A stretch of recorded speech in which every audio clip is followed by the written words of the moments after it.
ஆமா. இப்ப எங்க ஐயா இந்த இதில கேட்க வேண்டிய விஷயம் என்ன அப்படின்னு நினைக்கிறாரு அப்படின்னு கேட்டிங்கன்னா, இவ்வளவு பெரிய மகத்துவமான ஒரு பொக்கிஷம். நம்ம முன்னோர்கள் நமக்கு குடுத்த ஒரு மகத்துவமான பொக்கிஷம். இந்த பொக்கிஷத்த வச்சுக்கிட்டு தான் நம்ம ஏதோ ஒரு பழமொழி சொல்லுவாங்கல்ல, வெண்ணெய கையில வச்சுக்கிட்டு வெண்ணெய கையில வச்சுக்கிட்டு பாலுக்கு நெய்க்கு அலைஞ்சான்னு சொல்லுவாங்கல்ல. அதுபோல நம்ம மருத்துவத்தில இன்னைக்கு உலகத்தில நம்ம தான் நம்மளுடைய மருத்துவம் தான் முதல் நிலையில இருக்கணும். ஏன்னா, நம்மள்ட்டருந்து கொண்டு போன தத்துவங்கள் தான் அங்க அஸ்திவாரமாவே இருக்கு.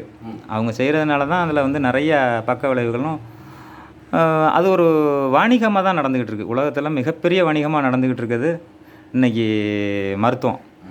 ஆனா, ஒரு உண்மையான மருத்துவம் நம்ம முன்னோர்களோட மருத்துவம் இருக்கு. மிக சக்தி வாய்ந்த மருத்துவம். மனிதன வேற நிலைக்கு எடுத்துச் செல்லக்கூடியது இந்த மருத்துவம். இந்த மருத்துவத்துக்கு பாரம்பரிய மருத்துவர்கள்ட்ட இருக்கு. பரம்பரையா வர்றது. அது குரு வழியில வந்துக்கிட்டே இருக்கிறது. அவங்களுக்கு வாய்மொழியா சொல்லி வர்ற பாடம் அது. குரு இல்லாத வித்தை காட்டில் இருந்தாலும் கனதவம் செய்தாலும் காட்டும் குரு இல்லாமல் ஞானமா அப்படின்னு கேட்பாங்க. ஒரு குரு காட்டி கொடுக்கணும். தொட்டு காட்டாத வித்தை சுட்டு போட்டாலும் வராதுங்கிறது ஒரு பழமொழியா சொல்லுவாங்க. தொட்டு காட்டணும். அந்த குரு தொட்டு காட்டணும். தொட்டு காமிச்சு வந்தா தான், இல்லைன்னா மெய்ப்பொருளுங்கிறத நம்ம மாற்றி நிறையா சொல்லிக்கிட்டே இருப்போம். அதை நம்ம திருவள்ளுவரோட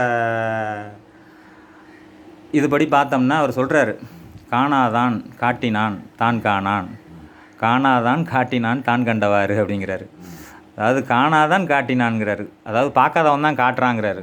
பார்த்தவன் ஒன்றும் இது பண்ணலை. பார்க்காதவன் தான் காட்டுறான், ஆனால் அவன் பார்க்கல அப்படிங்கிறாரு.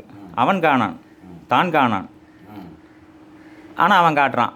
ஆனால் அவன் எதை காட்டுறான் அப்படின்னு கேட்டான்னா, அவன் என்னத்தை பார்த்தானோ அதை காட்டுறாங்கிறாரு. காணாதான் காட்டினான் தான் காணான், காணாதான் காட்டினான் தான் கண்டவாறுன்ட்டார். ஆக மெய்ப்பொருள்ங்கிறத அறிகிறது ஒரு பெரிய தத்துவம். அதுதான் அவர் சொல்கிறாரு, எப்பொருள் யார் யார் வாய் கேட்பினும் அப்பொருள் மெய்ப்பொருள் காண்பது அறிவுங்கிறாரு. அதில் இன்னொரு தத்துவமும் இருக்குது. இது என்னென்னா, அந்த தத்துவத்தை புரிஞ்சுக்கிறதுல தான் இருக்குது. சித்தர்களோட தத்துவத்தை புரிஞ்சுக்கிறதுல தான் இருக்குது. ஒரு இடத்துல மெய்ப்பொருள் காண்பது அறிவுன்னு சொல்கிறாரு. இன்னொரு இடத்துல சொல்லும்போது எப்படி சொல்கிறாரு, எப்பொருள் எத்தன்மை தாயினும் அப்பொருள் மெய்ப்பொருள் காண்பது அறிவுங்கிறாரு. எந்த பொருளாக வேணாலும் இருக்கட்டும், அதுக்குள்ளே ஒரு இறைத்தன்மை இருக்குல்ல, அதை கண்டுபிடி அப்படிங்கிற மாதிரி சொல்கிறாரு. சரி, இருக்கட்டும்.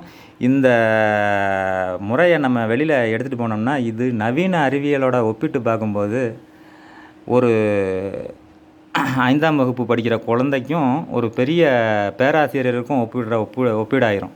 அப்படி சொல்கிறது கூட இதுக்கு சரி கிடையாது. ஏன்னா நம்மளோட பாரம்பரிய கலைகள் ஒவ்வொன்றும் ஒவ்வொரு முறையாக வந்திருக்கு. நான் சொல்கிற இந்த குரு பரம்பரைன்னு சொல்லக்கூடியது எங்கேருந்து ஆரம்பிச்சிருக்கு அப்படின்னு கேட்டிங்கன்னா, சிவபெருமான் உமையவளுக்கு உரைக்க, உமையவள் நந்திக்கு உரைக்க, நந்தி காக்காப்பு சுண்டர் அகத்தியர்னு அந்த வழி கர்ண பரம்பரைங்கிறது ஈசன்கிட்டேருந்து வந்த ஒரு முறை. இது உலகை காக்க வேண்டிய ஒரு முறை. இதுக்குள்ளே இன்னும் நவீன அறிவியல் மூலமாக கேள்வி கேட்கணுங்கிறவங்க விரும்புனீங்கன்னா, அதுக்கு தக்க விளக்கம் அளிக்கிறதுக்கு எங்கள் ஐயாவை சேர்ந்த அவர்கள் அணியில் உள்ளவங்க நாங்கள் அந்த விளக்கத்தை அளிக்கிறதுக்கு, இந்த மருந்து எப்படி மனித செல்களில் செயல்படுது, எப்படி பிணிகளை நீக்குது, பிணியே வராமல் எப்படி தடுக்குது, இப்படிப்பட்ட விஷயங்களெல்லாம் இதில் நீங்கள் சித்தர்கள் சொல்லியிருக்கிறாங்க. இன்றைக்கி மாடர்ன் சயின்ஸுன்னு சொல்லிவிட்டு நம்ம வேறு எல்லாத்துலேயுமே தலைகீழ தான் செஞ்சுக்கிட்டு இருக்கோம். சாதாரண சின்ன விஷயத்துலேருந்து உரத்தை பூரா செடிக்கு மேலே கொண்டு வந்து தெரிக்கிறோம். ஒரு இலையால் கூட ஒரு சொட்டு நீரை உறிஞ்ச முடியாது. நீரை உறிஞ்சக்கூடியது வேர் தான்.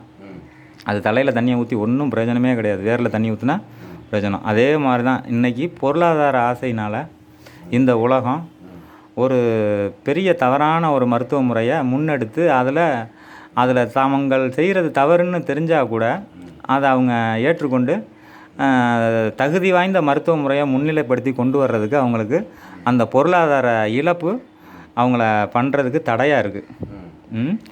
இதில் வந்தோம்னு சொன்னால், நம்ம இந்தியாவில் உள்ள ஆர்வலர்கள், நம்ம முன்னோர்கள் மேலே மதிப்பு கொண்டவங்க, நம்ம பாரம்பரியத்து மேலே மரியாதை உள்ளவங்க, நீங்கள் இதை முன்னெடுத்து கொண்டு போகிறதுக்கான முயற்சியை பண்ணிங்கன்னா இது பெரிய இதுதான் உண்மையிலே ஒரு சிவத்தொண்டு.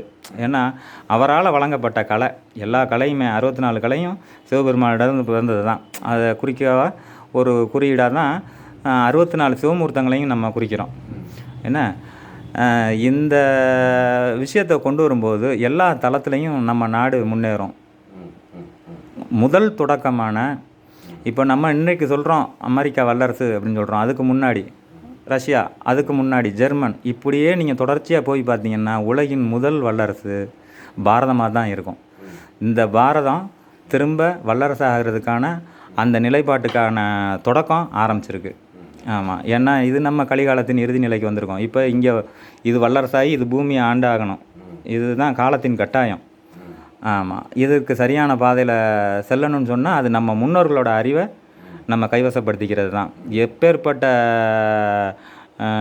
நுண்ணிய அறிவை கொண்ட நவீன மாடர்ன் சயின்ஸு வந்தாலும் நம்மளோட முன்னோர்களோட அறிவியலுக்கு முன்னாடி அது வெறும் துகள், தூசி அப்படின்னு சொல்கிறது தான் சமமாக இருக்கும்.